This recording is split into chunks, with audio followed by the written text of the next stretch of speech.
Good afternoon, teachers. Before we formally begin, let us first have our technical check.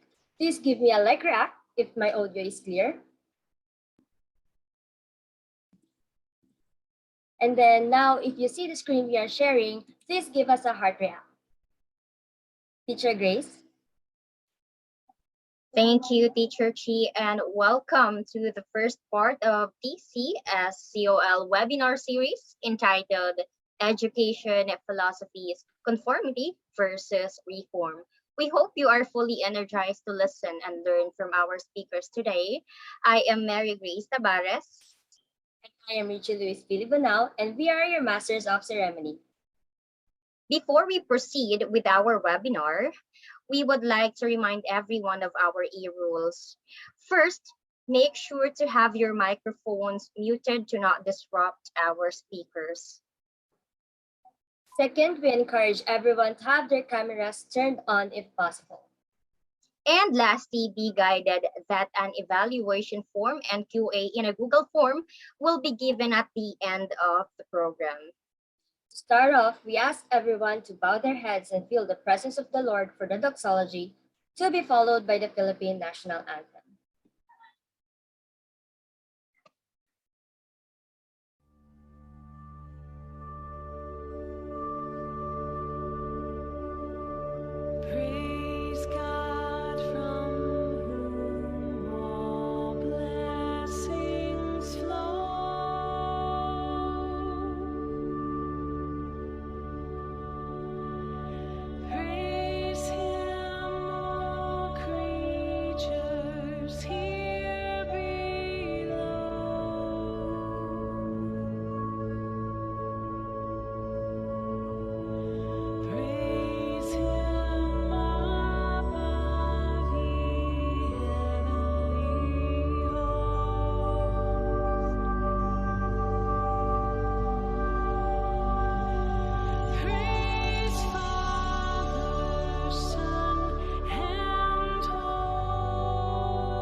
Mga kababayan, ang pambansang awit ng Pilipinas.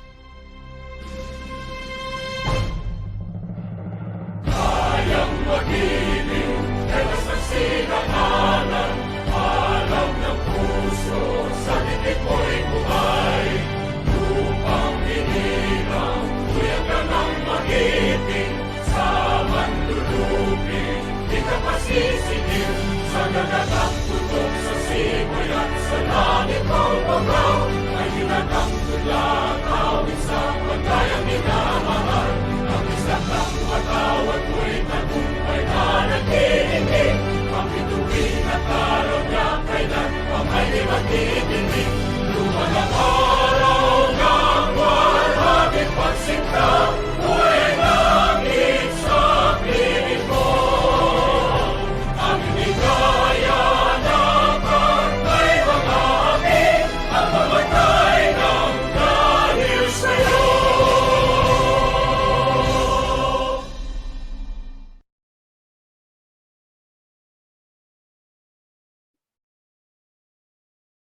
Once again, good afternoon, teachers.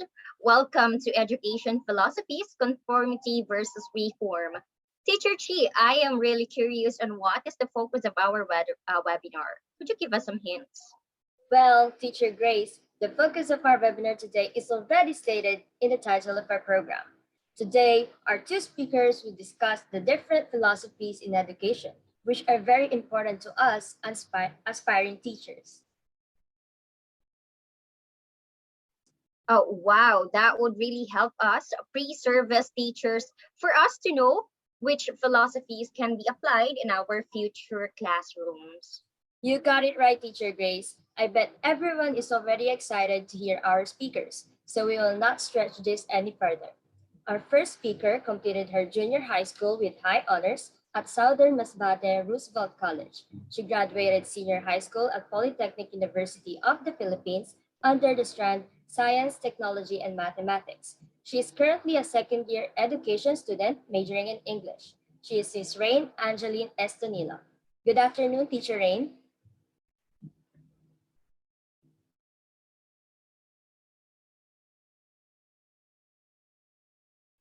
Good afternoon, everyone. Thank you so much to our lovely host for introducing me. Good afternoon. I hope all of you are doing well today. Thank you so much for inviting me to be one of your speakers today. It is an honor to be a part of this webinar. So are you all ready to learn? I hope you jot down some important notes dahil sabi nga nila, note takers are history makers. So wag na natin tong patagalin pa. Let me share my screen.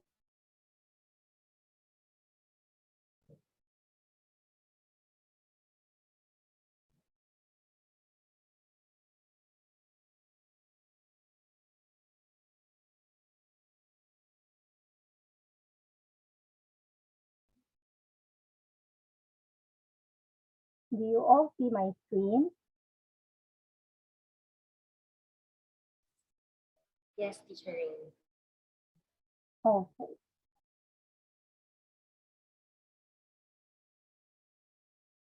Yes. So, good afternoon ulit sa ating mga future teachers. Our topic for today is titled Philosophical Thoughts on Education, Conformity versus Reform. So these are the topics under the conformity part. So the whole discussion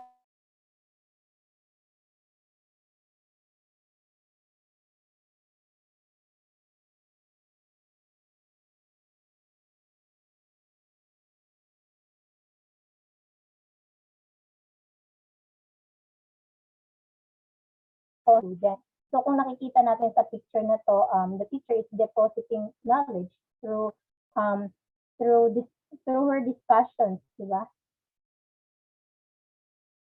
Next, isolated facts naman, it is random information that does not connect to anything else. For example, this information are like trivia, di ba? Kasi pag trivia, di ba, hindi naman yun nakakatulong sa'yo masyado. Kasi di ba, for an information to become useful, it should have a foundation and a connection to what you can do. So, kahit saan man galing ang isang random information, kapag hindi ito nakakatulong sa pagpapaunlad mo sa sarili mo o sa ibang tao, then it's just a trivia. For example, Mount Apo, di ba, is the tallest mountain in the Philippines. We all know that. Eh ano naman ngayon, di ba? Knowing a lot of trivia does not mean you are knowledgeable, di ba? So, pero an example naman of a useful information that you can see online or any educational platforms are kunwari, infographics on how to protect yourself from COVID-19. O, di ba? So, it is something that can help you and the people around you. So that's for our isolated facts. Sabi nga dito, isolated facts does not make learners reflect and connect what they were taught to real life. But it also it works especially with young learners. And isolated facts make no sense but become meaningful when seen in relation to other facts. So let's start. Let's move on to this educator, si John Locke. So he is an empiricist educator. He was an English philosopher during the early age of enlightenment. Itong age of enlightenment is also called century of philosophy. So he is also commonly known as the father of liberalism. So when we say liberalism, it is willingness to respect or accept behavior or opinions of different people, di ba? Different opinions, different views, and yung mga ano nila at kung ano-ano pang paniniwala nila. It means openness. Liberalism means openness to new ideas. It also promotes individual rights, civil liberties, democracy, and free enterprise.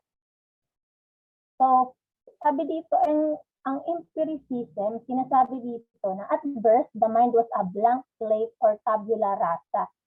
So, sinasabi din dito na we are born without innate ideas. Itong empiricism, kabaliktaran ito sa rationalist na idea, kagaya na pinapaniwalaan ni Plato at ni Descartes. Kasi yung mga rationalist ay naniniwala that ideas are innate or we are born with the right ideas already, di ba?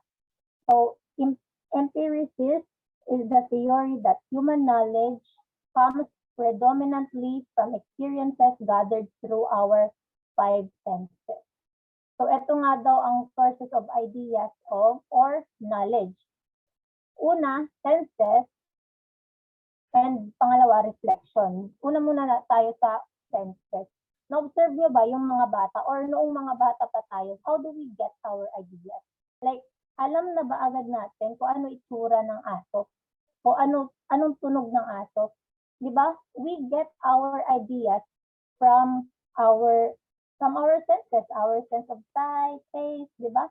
How do we know pain or how do we know hotness or coldness? Through our sense of touch. And how do we know sweetness or bitterness, di ba? From the food. When we taste food, di ba? Yung reflection naman, for example nito, doubt, fear, excitement. So, di ba, we are able to sense what's going on in our body. So, yan daw ang sources of ideas or knowledge. Ito naman yung mga advocacies ni John Locke. Sabi niya dito, learners should acquire knowledge about the world through the senses. Number 2, simple ideas become more complex through comparison, reflection, and generalization. Ito din ay tinatawag na inductive method. Diba? From observation, such as observed patterns, to making a general conclusion. So it is called also an inductive method. Ang number 3 naman is John Locke questioned the traditional view that knowledge came from literary sources such as particularly the Greek and the Latin classics. He also opposed the divine right of kings theory. Itong theory na to ay nagsasabi na kings daw, yung mga hari, galing daw sa Diyos ang kanilang yung kanilang tawag dito, authority. Their authority comes from God, sabi nga dito. So, ino-oppose ni John Locke yung theory na yon. And sabi dito, political order should be based upon a contract between the people and the government. Oo nga naman, kasi hindi lang naman sila yung nakatira sa bansang yon, di ba? And next, aristocrats are not designed by birth to be rulers. And number 4 or the last, civic education is necessary.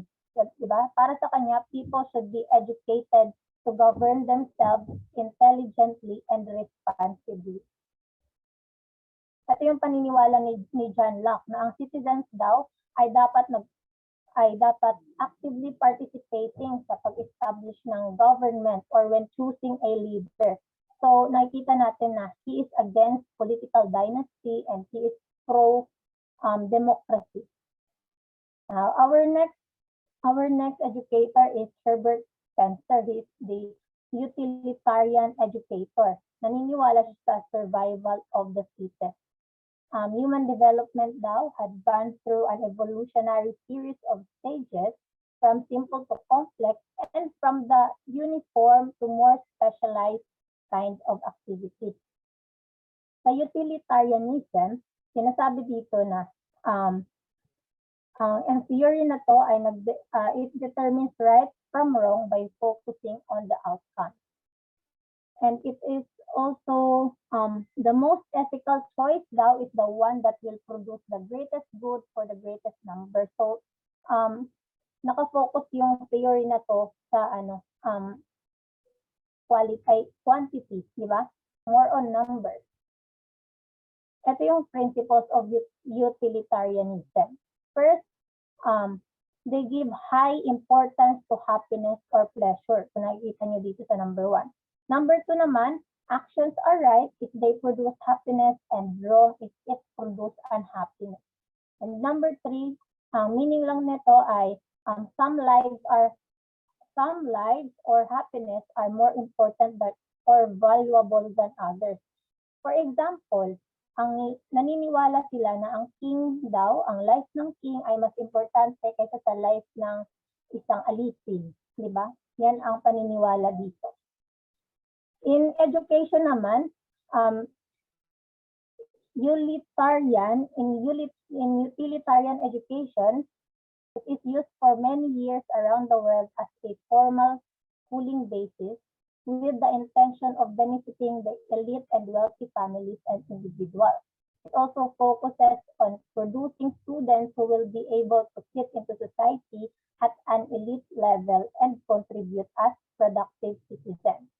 And also dito sa utilitarian education, they do not identify individual talents or interests ng students, but ang goal nila is to teach a set of curricula where students learn and memorize information so they can be tested. So parang medyo parang robot ang style dito sa utilitarian education. No?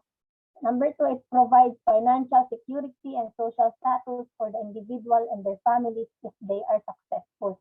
Parang parang sa present day lang, di ba? Like, kapag sinasabi nga nila na kapag nag-aral ka na mabuti, pinasa mo lahat ng exam, nakagraduate ka, magkakaroon ka ng stable job. Sabi nga. And utilitarian education daw is useful in challenging students to memorize information and be tested on it. So, di ba, parang kagaya ng ginagawa natin minsan na today tayo mag-aaral, tapos bukas may quiz, di ba? Parang ganito yung utilitarian education. Next naman, Spencer believes, ito yung mga beliefs ni Spencer. Hindi ko masyadong babasahin. Explain ko na lang diretso. Number 1, may social development daw na naganap. From homogeneous society, naging mas complex daw ang society natin. Kasi nga, for example, dati mayroong dominant belief sa mga tao or halos lahat ay isa lang ang paniniwala. Pero ngayon, di ba, iba-iba na. Marami ng iba't ibang paniniwala and we respect that.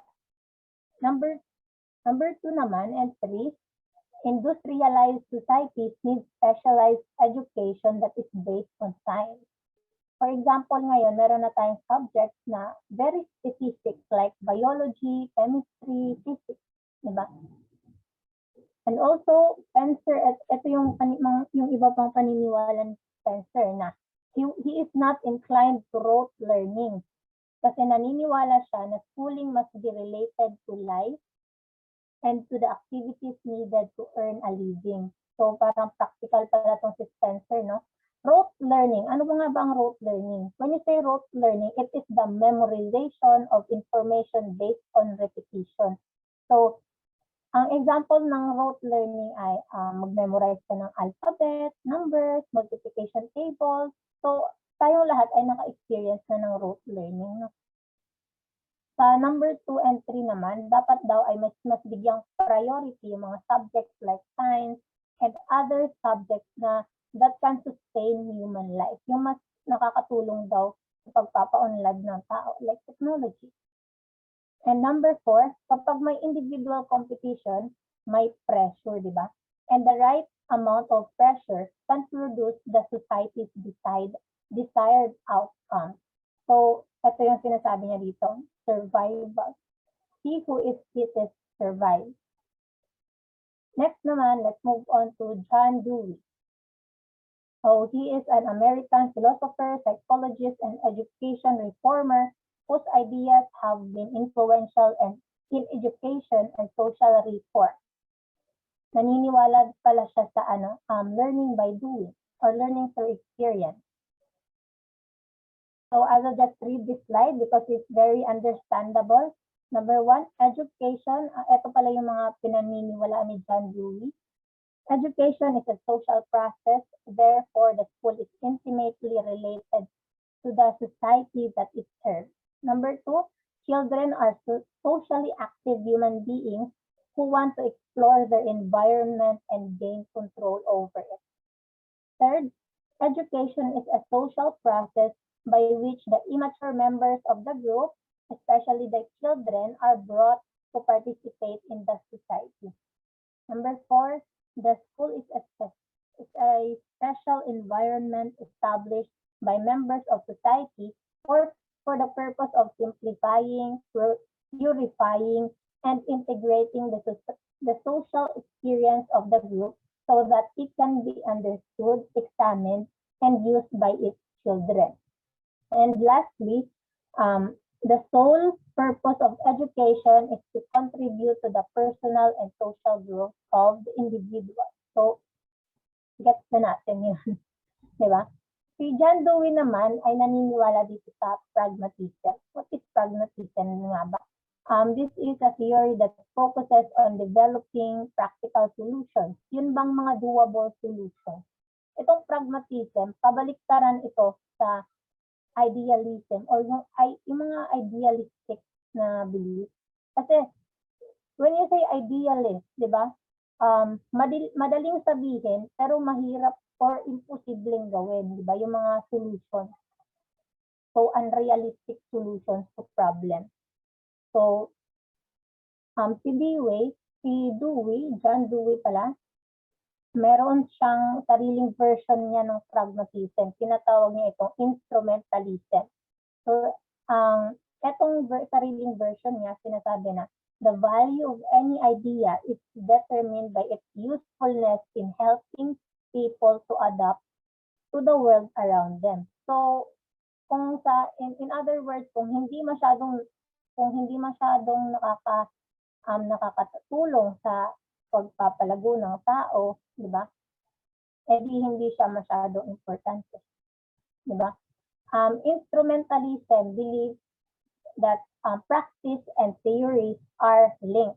Or dapat daw, sabi dito, in order to be considered correct, a theory must be successfully applied. So dapat merong application ang lahat ng theory. Otherwise, hindi siya kino-consider na correct. Ito naman, mga other beliefs ni John Dewey. He promotes, dito, number 1, he promotes debate and questioning kasi he believes that questions stimulate thinking. In number 2, sabi nga dito, all things are subject to change. Diretso ko na lang in-explain. All things are subject to change. There is no static being nga daw, diba? And there is no changeless nature. Number 3, the challenge of humans is how to live well in a constantly changing world. Number 4 and 5 naman, a person possesses an idea when he is prepared to use a given object in a manner that will produce a predictable result. Ideas predict that the undertaking of a definite line of conduct in specified conditions will produce a determinate result. For example, dito sa 4 and 5 to an explanation. For example, we have an idea of a hammer when we are prepared to use it to drive nails into the wood. Diba? We have the idea of one thing kapag prepared tayo na gamitin yung idea na yun. And other example, kunwari meron tayong butas na medyas. We have an idea of a needle because we know how to use it para sa pagtahi. Diba? Yan yung sinasabi dito. Or otherwise, hindi natin i-consider yung idea na yon, yung paggamit ng needle, kasi hindi pala natin kayang gamitin, hindi tayo marunong magtahi, di ba? Kung hindi, edi pwede na lang, baka pwedeng gawin na lang basahan yon, yung butas na medyas na yon, o baka itapon na lang, no, kapag wala tayong idea of a needle. And dito naman, sabi ni John Dewey, he saw democracy as an active process of social planning and collective action in all spheres of common life. So he is pro-democracy. And for him, democracy promotes the flourishing of humans. He called democracy as social intelligence. Ayan, social intelligence. And number 4, let's babasahin ko na lang to, very understandable. Schools are a democratic institution where everyone, regardless of age, ethnicity, and social status, is welcome and is encouraged to participate in the democratic process of decision-making. Learners and stakeholders practice and experience democracy in school. So,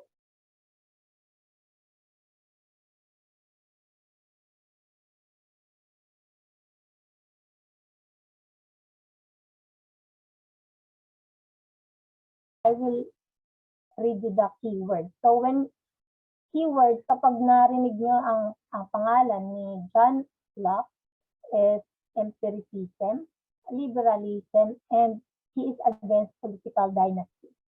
Next naman, kay Herbert Spencer, he is a utilitarianism. He is pro specialized education, di ba? Kanina, parang mas pinopropose niya na dapat magkaroon tayo ng more specialized subject. And number 3, survival of the fittest. We need pressure sometimes. And kay John Dewey naman, instrumentalism, learning by experience, and lastly, democracy. So that would be all for our topic today. Thank you all for listening.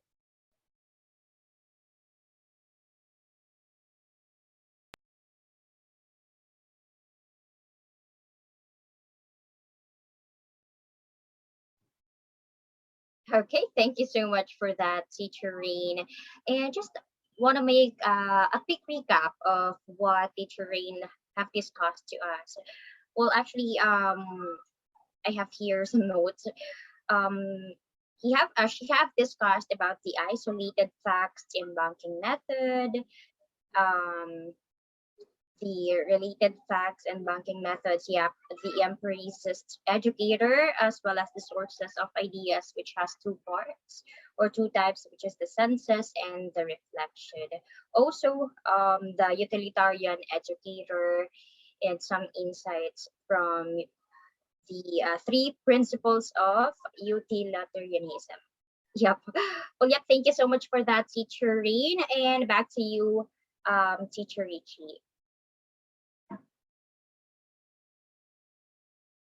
And before we go on with our second speaker, let's all watch a special performance from the university's official Rondalli group, which I am personally part of.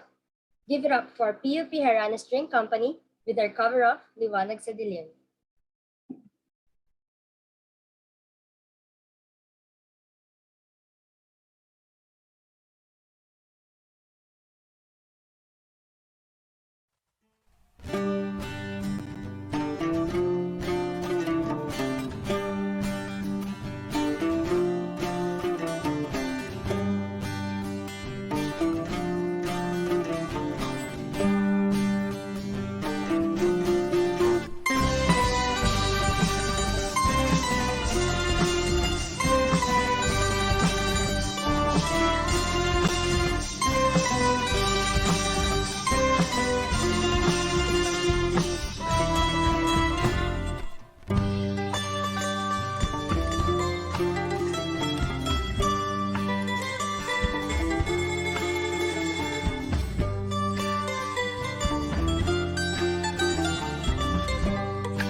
Wow!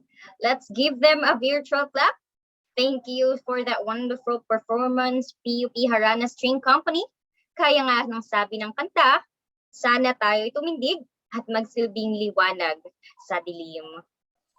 And once again, thank you, Harana. We hope you got energized and ready to listen to our next speaker. For our second speaker, he is a consistent honor student since ninth grade. He is a graduate of Prensa National High School under the strand Humanities and Social Sciences and is currently a second year taking up Bachelor of Secondary Education major in English at Polytechnic University of the Philippines. He is Mr. Jose Mario Alacapa. Good afternoon, Teacher JM. Ayan, so good afternoon, everyone. Thank you to the MCs. I hope you're all having a good day. Okay, so let me share my screen.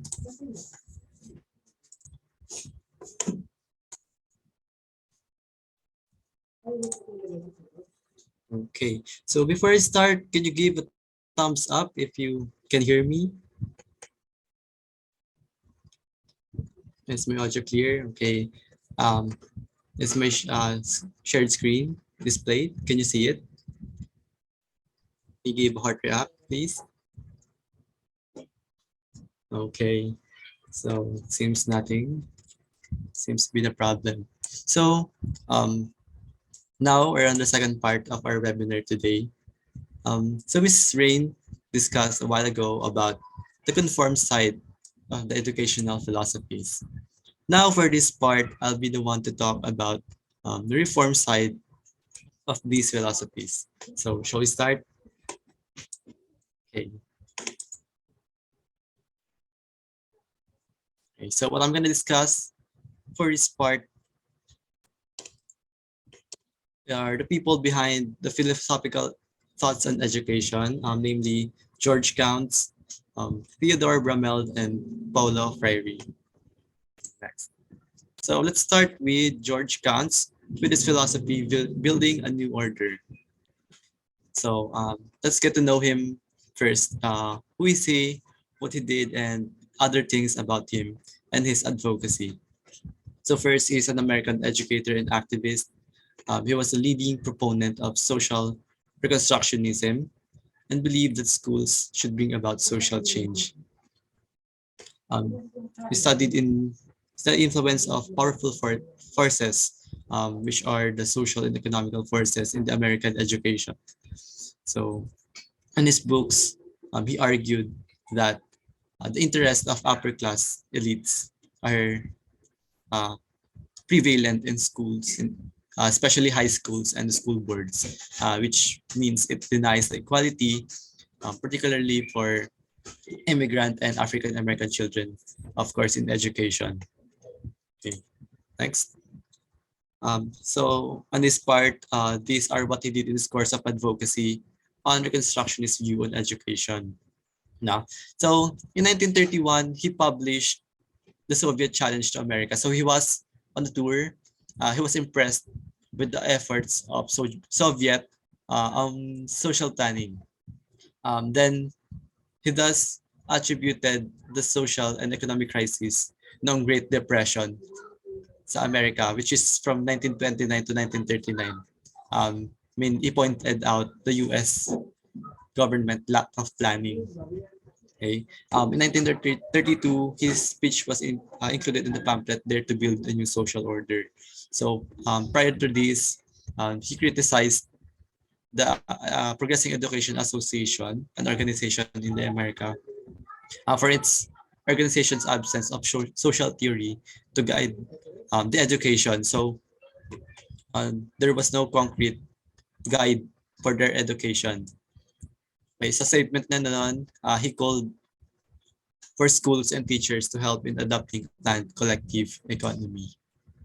And lastly, in 1934, he launched a journal which is called The Social Frontier, which became the voice of educational theory, which is yun nga, yung social reconstructionism na nakabase dun sa theory na society can be reconstructed through education.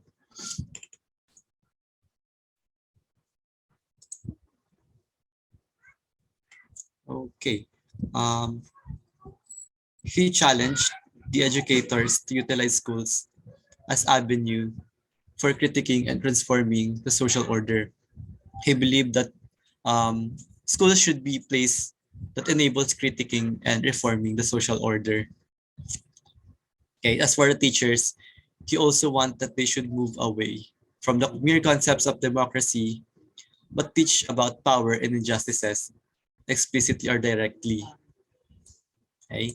Um, and lastly, to both teachers and students naman to, um, he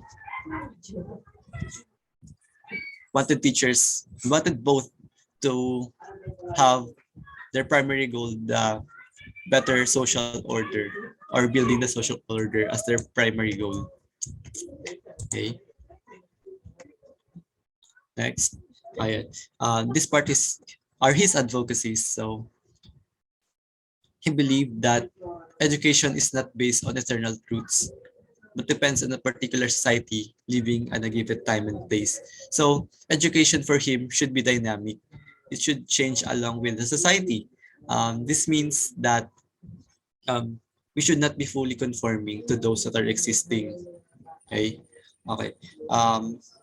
Related to previously mentioned, katulad sinabi ko kanina, sabi niya, there is cultural lag between material progress, social institution, and ethical values. Did he mean by the cultural lag?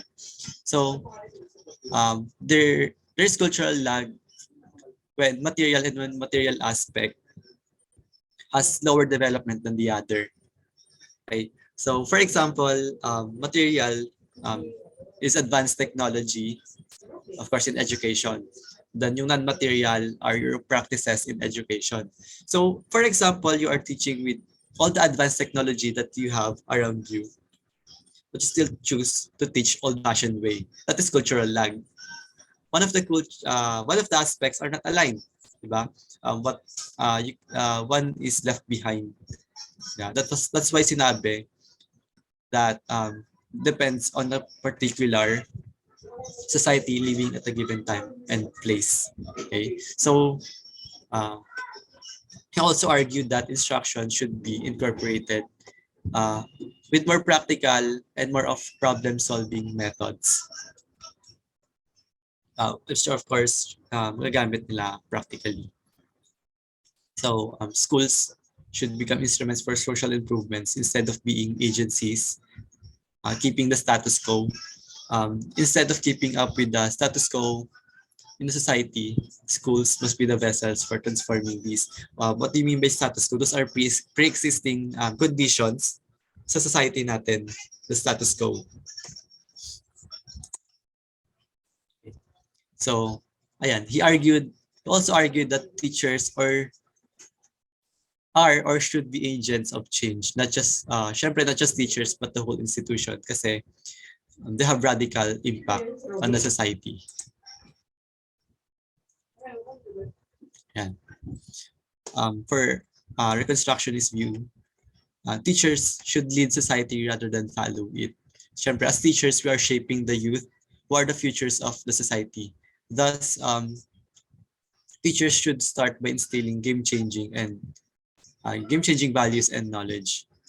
So, teachers are encouraged to make important choices in the controversial areas of economics, politics, and morality. So, this just does mean that they should not just be passive about the economics, the politics, other issues around, no, kasi they would end up being held by the society than them. Kesa sila yung nag-lead sa society. Others would tell them what to do if they fail to do so.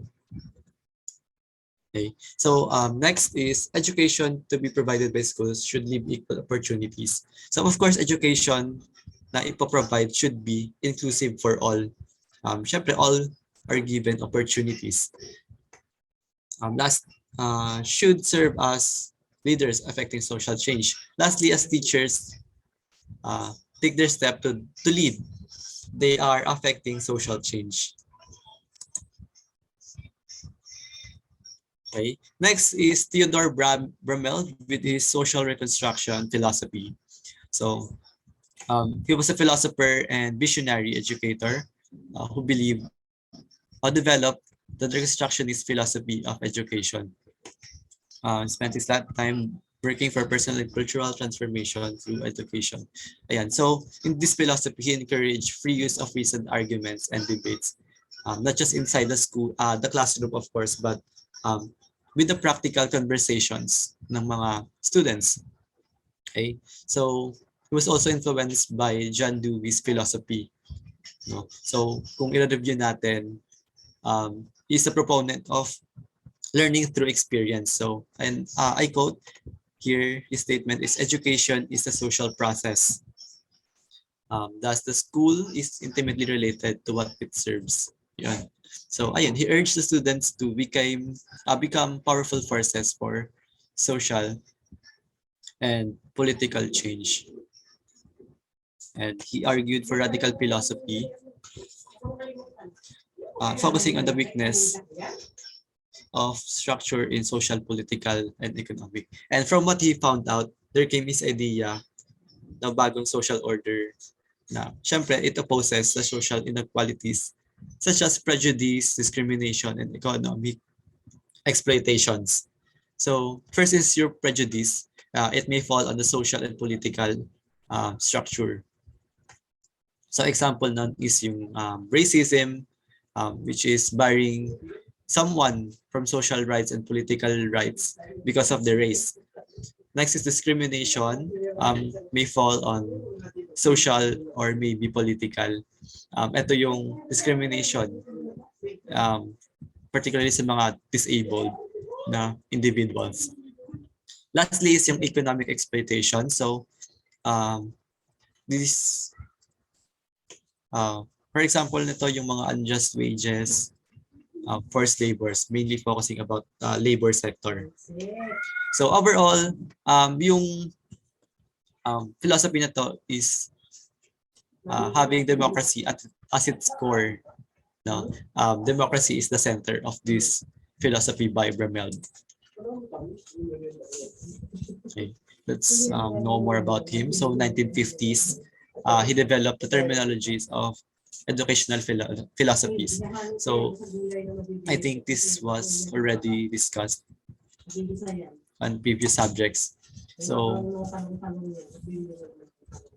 perennialism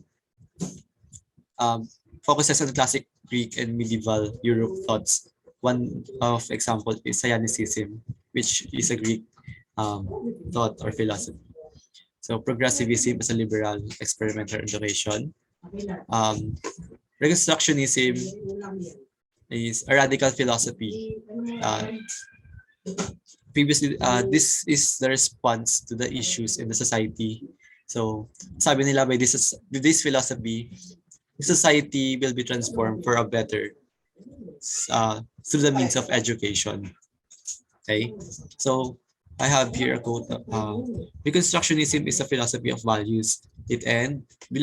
Philosophy of values, ends and purposes with a democratically empowered world civilization as central goal of education. So from there, Reconstructionism aims to develop democratic and empowered citizens by the means of education.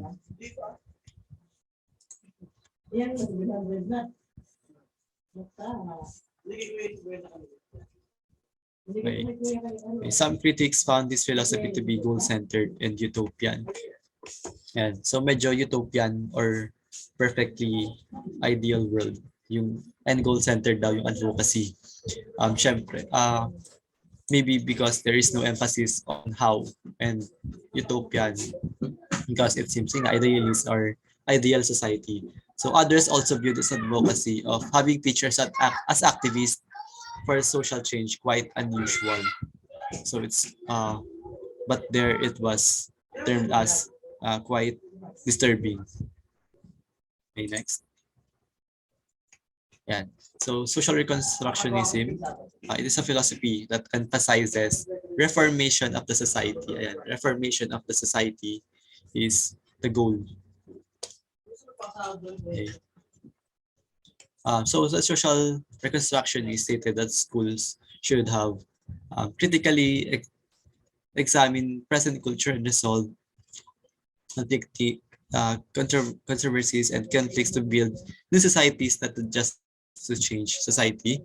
Um, we should seek to create new society than reforming the status quo uh, in the society and education. So as I discussed earlier, no, they just they have to transform rather than keeping the status quo. So schools reflecting dominant values will only transfer the social ills that are symptoms of inescapable problems affecting humankind. So they also argued that humankind is in a state of profound cultural crisis. Uh, um, when schools only reflect what is prevalent in the society, naipapasa lang yung mga issues sa lipunan. This goes on and on. No? That's why they consider it inescapable and still affects us as a whole. So, yeah. So social reconstructionist schools still. The only legitimate goal of a truly humane education is to create a world order in which people are in control of their own destiny. So, with humane education, the focus is placed on teaching students to be just citizens in the society. So, ito na yung may equality um, and fair citizens or um, partakers of the society. So in the nuclear era, society needs to reconstruct itself before it destroys itself. So today, no, those who have nuclear weapons, they assume high power. So in reality, they assume high power.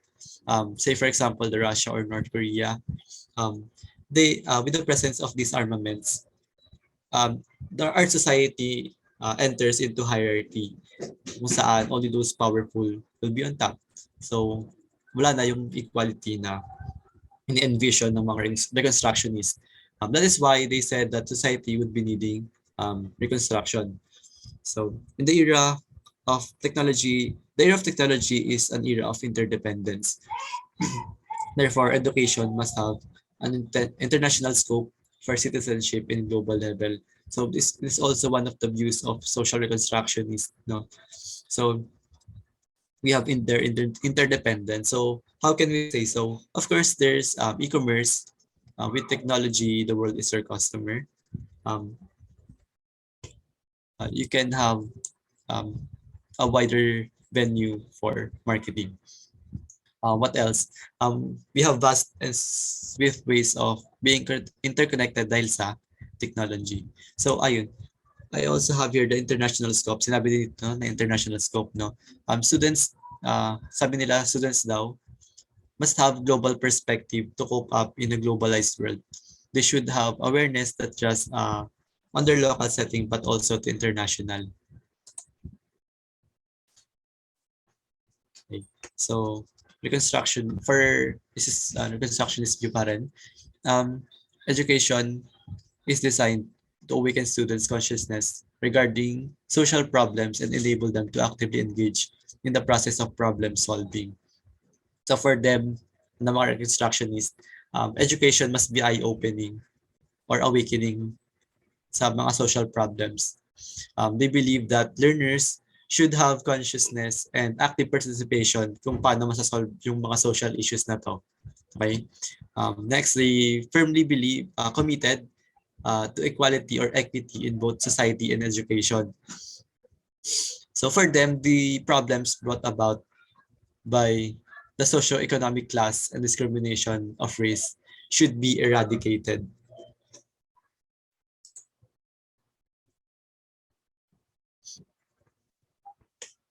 Okay.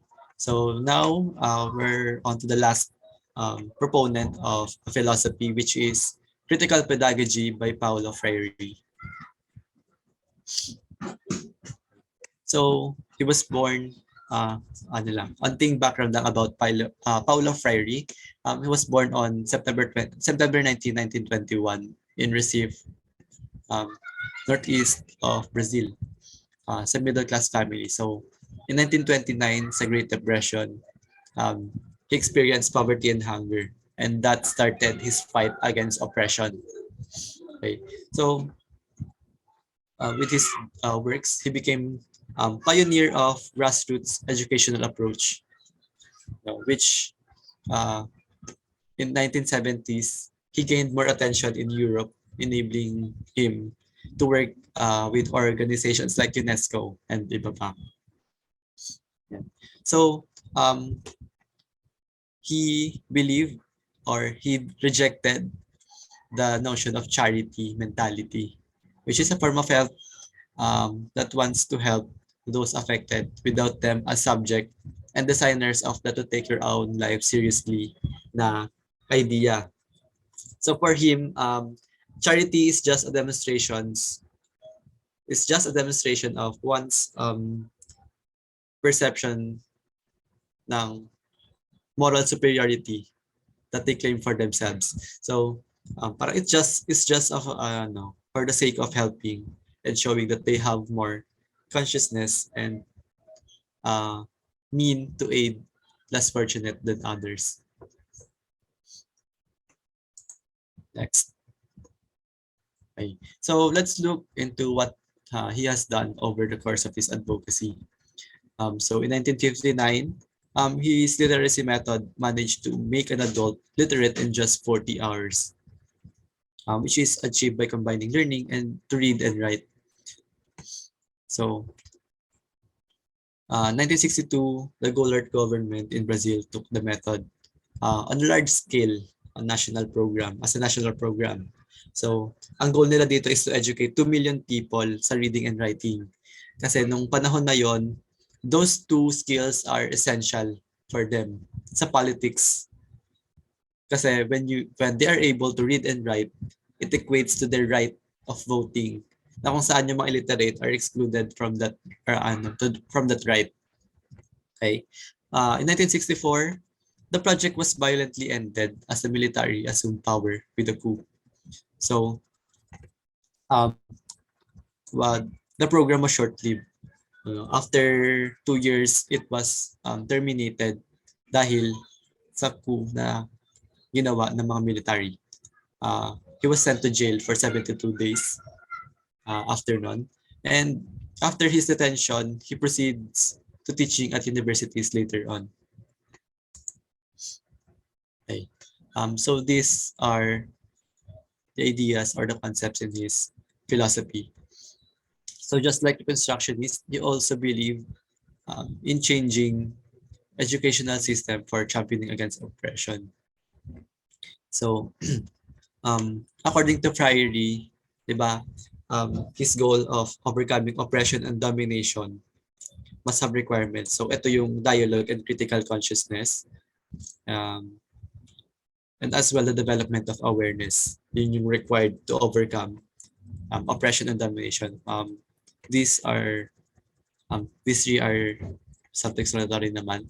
So next is their statement. Education and literacy are vehicles for social change. Humans must learn to resist oppression and not just become its victims or victimize others. So for him, for social change to happen, they must be educated and have literacy. At yung sinasabi natin, edukasyon ang tanging sandata na hindi maiaalis sa'yo. So when you have this, you cannot be oppressed. But they also believe that when you are educated, you shouldn't use it for oppressing others.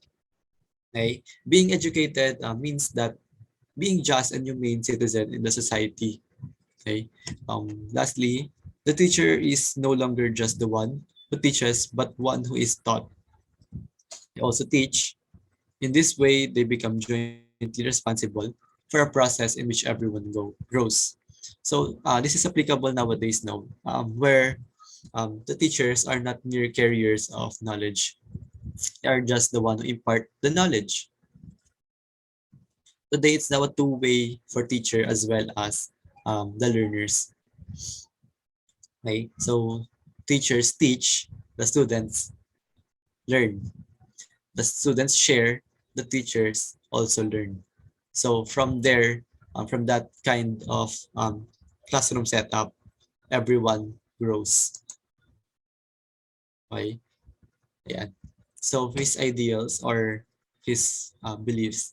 So the objects teaching us banking. So uh, if we are going to recall what is teaching us banking, these are um, isolated facts and knowledge are just deposited into students' minds. Just that, no application, no explanation of whatsoever.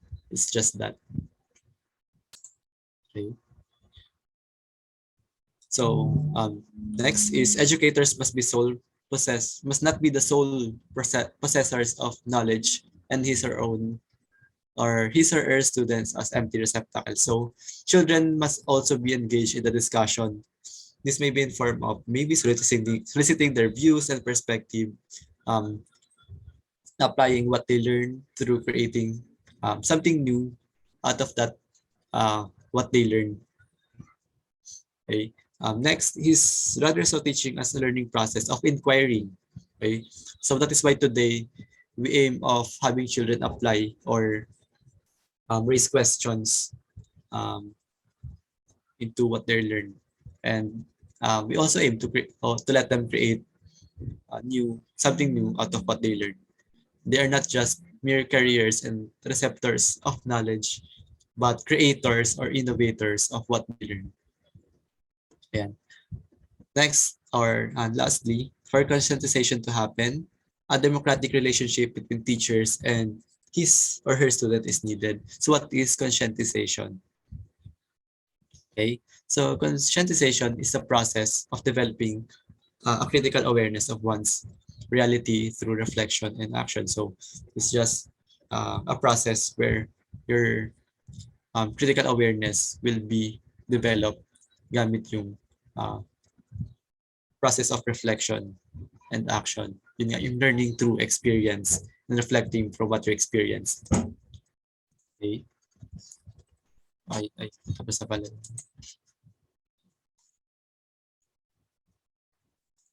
Okay.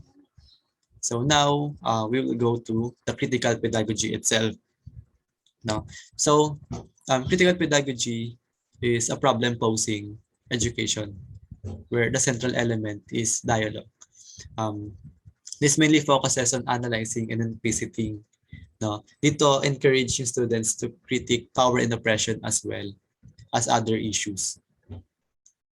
So dialogue is the basis for critical and problem-posing pedagogy in contrast to banking education, having no discussion but only imparting of knowledge or ideas ng teacher sa students. So dahil ito yung naging center or core ng ng philosophy dahil when teachers and students engage in dialogue, they get to analyze what the teacher teaches. They also get to generate and find problems out of that and also find solutions over the process. So over the course of dialogues, yung knowledge na in-impart sa'yo, you can find problems, and over several more discussions, you can find solution over those. Okay? Ayan. So I'm about to leave this statement by Paulo Freire that we develop tolerant sensibility during the dialogue process. And it is only when we become to tolerate the points of view and ways of being of others that we might be able to learn from them and about ourselves in the process. So, sorry, medyo when we enter into dialogue, we do not only listen to ourselves, no. So, we also listen to whom we are talking to. It is an exchange of ideas and messages. So, pag healthy yung dialogue, dahil we have exchange of ideas, we tolerate one's point of view. Natututo rin tayo as much as natututo sila from us. So overall, there is learning in the process. Also, you not only learn from the other, but also analyze yours, what you believe in, your point of view. Okay, that's why stated there, um, the tolerant sensibility. We acknowledge and learn from one's view while we analyze ours. Okay, okay, so that concludes my discussion for today. So um, to sum it up and to give the key points now. So George Counts is the proponent of building a new order. He proposed social reconstructionism. He believed that schools should bring social change. He believed teachers as agents of change. Um, he wants socially useful and problem-solving instruction. Theodore Bramel naman is a proponent of social reconstruction. Uh, he developed the reconstructionist philosophy of education. So, democracy yung core ng philosophy niya. And yung education for him is consciousness awakening. Lastly, Paulo Freire, critical pedagogy is his philosophy.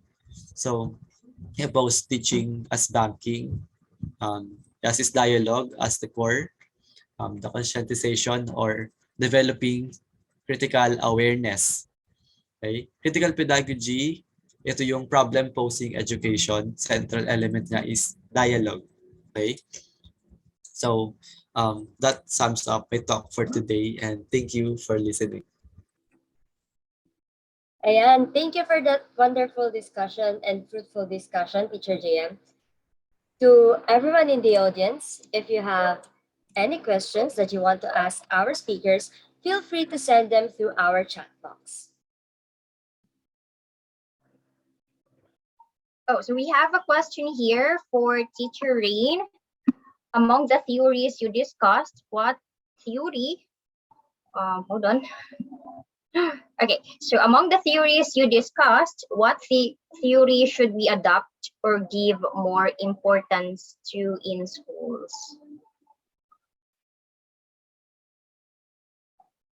Me, I want our schools to give more importance to instrumentalism. I believe that we should focus more on achievable or doable solutions rather than waste our time and resources on idealistic solutions. I actually like how John Dewey connected instrumentalism to democracy. Kasi di ba, students always have fresh ideas that can help the school in addressing problems. If students are encouraged by the schools to exercise their rights to speak up and propose achievable solutions, then the school can produce students or graduates that can contribute in our democratic country.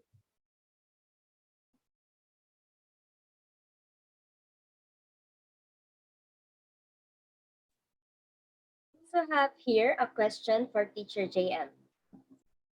In line with the view of Bramel's critics of teachers being social change activists as disturbing advocacy, do you agree that teachers should be activists for social change? In what simple way? So yes, I believe that teachers should also be activists for social change. No? So as we impart knowledge regarding the social issues sa classrooms, we should also be able to partake. No, it should not stop within the classrooms, but should be also put into practice. So to simplify, it's we walk the talk. Okay, so for me, one simple way of being activist for social change is speaking up and letting your voice be heard. So as teachers, we have um, a radical influence on our students and our learners. Na. So we should let our voices be heard. Um, and also, we should also stand for what is right. That is one simple way. No, so it's not. We should not be carried by the society, or we should instead we should be the one to lead it. Okay. So that would be all. Okay, so thank you so much for that, Teacher JM. Now, may I call on Miss Princess Micaella Dizon to award our dear speakers their certificates. Teacher Mika?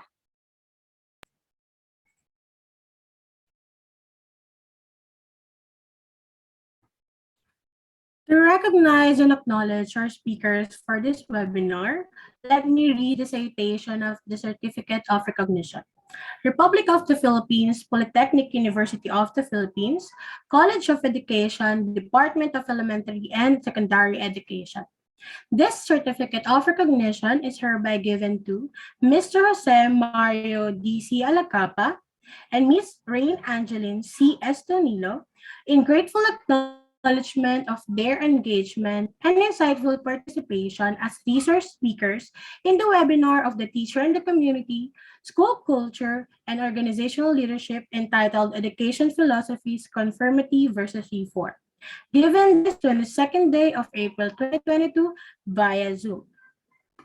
We would also recognize the PUP Harana String Company by giving them a certificate of recognition in grateful acknowledgement of their engagement and outstanding participation as performers in the webinar of the teacher and the community, school culture, and organizational leadership entitled Education Philosophies, Conformity versus Reform, given this 22nd day of April 2022 via Zoom.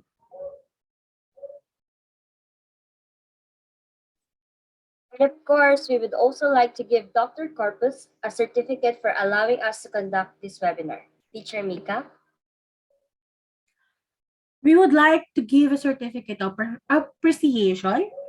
Republic of the Philippines, Polytechnic University of the Philippines, College of Education, Department of Elementary and Secondary Education. This certificate of appreciation is hereby given to Dr. Rosalie A. Corpus for allowing BSED and 21N to conduct this webinar for the subject, the teacher and the community, school culture, and organizational leadership, given this 22nd day of 2022 via Zoom. The BSED and 21N are grateful to have all of you for this webinar. Once again, thank you, Mr. Alacapa, Ms. Estonilo, PUP Harana String Company, and Dr. Rosalie A. Corpus. So, yeah, last but not the least, we would also like to thank all of the members of the team.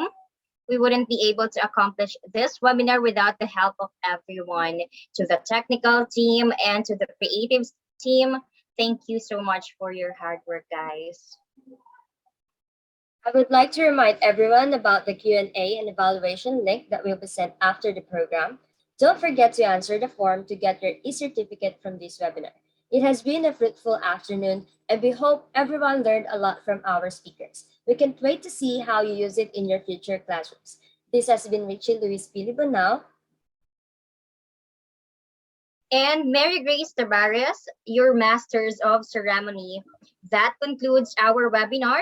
Thank you very much for staying with us until the end. Always stay safe. And to formally end, let us all sing with pride the himno ng PUP.